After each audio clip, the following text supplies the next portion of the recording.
Friday, July 17th, 2026, and you're listening to the cwProposal report. A system's only as good as the data behind it. And to help with that, I've set up a little bit more data scrubbing in the first part of the proposal. So if we create a new proposal here, we're in a blank one, we go into editing mode. What I've done is just in actually 4 of these fields, I've set them up so they will give you some hints and help you in formatting things.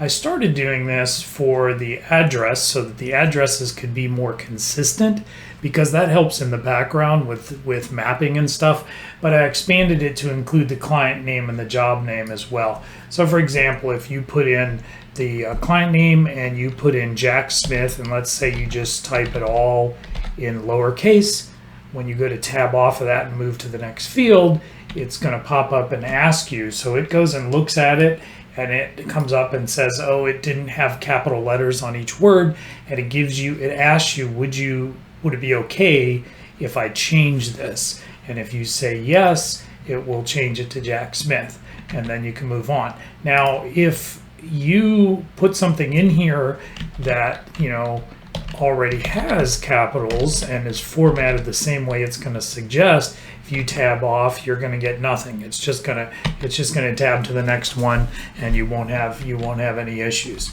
But as soon as if you put a small s in here, that's when it's going to suggest. And all you have to do is hit enter again. Notice that the yes button already has a let me zoom in a tick here so you can see a little better. Notice that this yes button has focus. So if you just hit enter here, it's going to go ahead and put that in. And so I've added that, the phone numbers are normal. If it's red, the red background means it's not a good phone number. So if we put these in and we don't till we have enough characters, it'll say it's a bad phone number. And there now it has enough digits for a phone number, and when you tab off it, it's going to format it accordingly. Now for the street, same thing. Let's say we put 1, 2, 3, 4, and we put New Oak Street, right? And we just put it all lowercase like that. When we tab off, it's going to come up and ask us, it's going to try to clean that up a little bit. It's going to capitalize the words. It's going to put a period after street. And if you just hit enter, it'll put the new one in. You could say no. If there's something specific and you don't like how it did it, just hit no, and it'll put in exactly as you typed. Same thing for city, state, dip. So if we do Woodbridge, VA,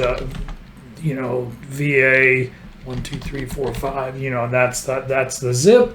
You see it's still red actually, because it knows this isn't a valid address. And the reason it's not valid is because that VA is not allowed to be lowercase like that. If you put in capital VA, and you need a comma right here. If you put in all that, then it's going to turn it white, and it'll let you save it. But let's say you just leave it VA and you go to tap off it, it's going to come up and say, do you want me to change it? You just hit enter again. It'll clean it all up for you, and then it turns white and it's ready to go, right? Same thing with job, the location. We can put, Jane's, deck, lowercase like that. And then when we move, or actually this one doesn't have a check on it. It stays exactly as you have it. So this one would be, owner's home. And it doesn't check anything. It just lets you put it in there as you want it. But what I was thinking of was job name, where you put Jane's. See how this is coming in on the title on the top too. Jane's deck. Now let's say we put this all in as lowercase. See, it has it all as lowercase, and up here in the title, it's got lowercase, and that looks pretty bad. But when we go to move off it, it'll ask you, do you want to fix this up? You say yes, and it fixes up the job name, which copies to the title, and everybody's happy.